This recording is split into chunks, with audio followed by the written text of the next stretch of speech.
அண்மைச் செய்தி. கோவையில் யானைகள் வழித்தடத்தில் தொழில்நுட்ப நகரம் அமைக்கும் கட்டுமான பணிகள் தற்போதைய நிலையிலேயே நீடிக்க வேண்டும் என சென்னை உயர்நீதிமன்றம் உத்தரவு பிறப்பித்திருக்கிறது.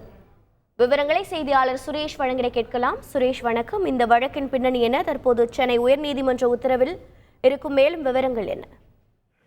வணக்கம். யானைகள் வழித்தடம் என அறிவிக்கப்பட்டுள்ள கோவை சாடிவயல் பகுதியில் யானைகள் மறுவாழ்வு மையம் அமைக்க வேண்டும் என்றும், தமிழ்நாடு தொழில்நுட்ப நகர கட்டுமானத்துக்கு தடை விதிக்க வேண்டும் என்றும் விலங்குகள் நல ஆர்வலர் முரளிதரன் உயர்நீதிமன்றத்தில் ஒரு வழக்கை தாக்கல் செய்திருந்தார். இந்த வழக்கில் மத்திய மாநில அரசுகள் பதிலளிக்க வேண்டும் என்று உயர்நீதிமன்றம் ஏற்கனவே உத்தரவிட்டிருந்த சூழ்நிலையில் இந்த வழக்கு நீதிபதிகள் சதீஷ்குமார் மற்றும் பரத சக்கரவர்த்தி அடங்கிய அமர்வில் இன்றைக்கு விசாரணைக்கு வந்தது. அப்போது மாநில அரசு தரப்பில் எந்த பதில் மனுவும் தாக்கல் செய்யப்படவில்லை என்று மனுதாரர் தரப்பில் சுட்டிக்காட்டப்பட்டது.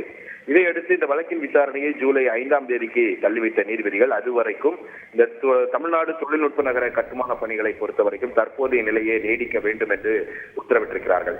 மேலும் இந்த கல்லார் பகுதியில் யானைகள் வழித்தடத்தில் அமைந்திருக்கக்கூடிய தோட்டக்கலைத்துறைக்கு சொந்தமான தோட்டத்தை அகற்றுவதற்கு 3 ஆண்டுகளுக்கு முன்பு உத்தரவு பிறப்பித்தும் எந்த நடவடிக்கையும் எடுக்காமல் இருப்பது குறித்து அரசின் கருத்தை அறிந்து தெரிவிக்க வேண்டும் என்று அரசு தரப்புக்கு நீதிபதிகள் உத்தரவிட்டிருக்கிறார்கள். மேலும் நீதிமன்ற உத்தரவை அமல்படுத்தாவிட்டால் தோட்டக்கலைத்துறை செயலாளருக்கு எதிராக நீதிமன்ற அவமதிப்பு நடவடிக்கை எடுப்பதை தவிர வேறு வழியில்லை என்றும் எச்சரித்த நீதிபதிகள் அந்த வழக்கினுடைய விசாரணையை ஆகஸ்ட் 7ஆம் தேதிக்கு தள்ளி வைத்திருக்கிறார்கள்.